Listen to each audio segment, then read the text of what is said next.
Let's go to Sardinia and we will talk about Cardedu's Praja, and the grape is Monica. So if you're wondering what all the stuff is on here, Cardedu is the producer.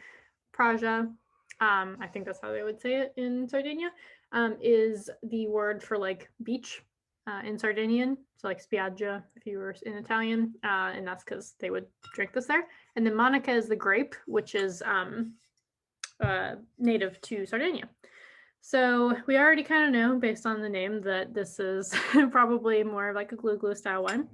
Again, great for spring, though it is quite deep in color, and it has a lot of deep qualities to it. So we'll talk about that in a second. So I would first chill it. I would probably give it about 30 minutes in the fridge, or if you have a wine fridge, I would put it in at like 48, 45 to 50, depending on how you're feeling. And then again, just let it be cool at the beginning and see how it develops. But it's gonna, well, we'll talk about tan in a minute. So color, quite dark. On the nose, it has, I've been trying to place it since the last time we had it. It's like deep plums, and definitely dark fruit, like dark cherries. Maybe like a bit of like violets, like it's kind of like moody. I don't know. like sometimes you don't have to talk about like what food or smell. Like wine evokes emotions too, and that's where my mind's going with this. Like to me, it's like I don't know.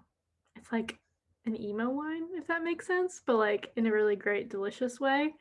But also like it's like fun, a fun emo kid. I don't know. I don't know if this expression is going anywhere, but I think if you're drinking this with me, you'll catch what I'm trying to say.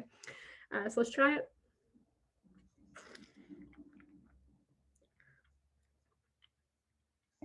Yeah, it's so funny because it's like light and bright in the fact that it is super light in body, really low tannin, easy drinking, and it's bright. Like the fruit is bright, but it's just dark, if that makes sense. It's like all dark fruits, and it just has this like basically it seems like it should be a really weighty wine, but they've really done a great job of creating like a grape that should maybe create some really intense, deep wines and turned it into something that's of glue style.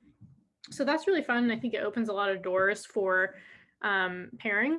So this is one that you could also, because the tannin level's low, you could put it as a red with foods that you wouldn't normally want to have red wine with. So maybe Southeast Asian food, but again, it's a little too deep for that.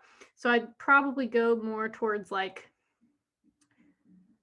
Southern Mediterranean food, like which makes sense because kind of where it's at. So like if you're gonna have Moroccan food, that would be great with this, or Lebanese food.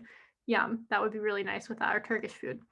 Couscous or tagine, great. That would all be so nice with this. Oh, you know why too? Especially because I think this is why my mind's thinking that something about the seasonings that go into like Northern African food or like Middle Eastern food, I think would really go well with like the deep notes of this wine,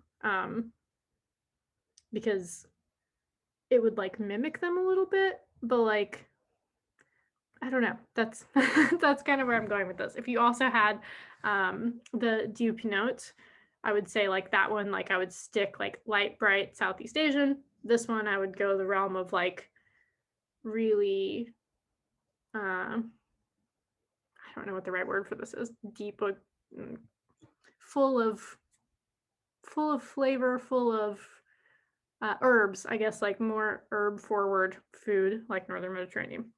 So I hope you enjoy.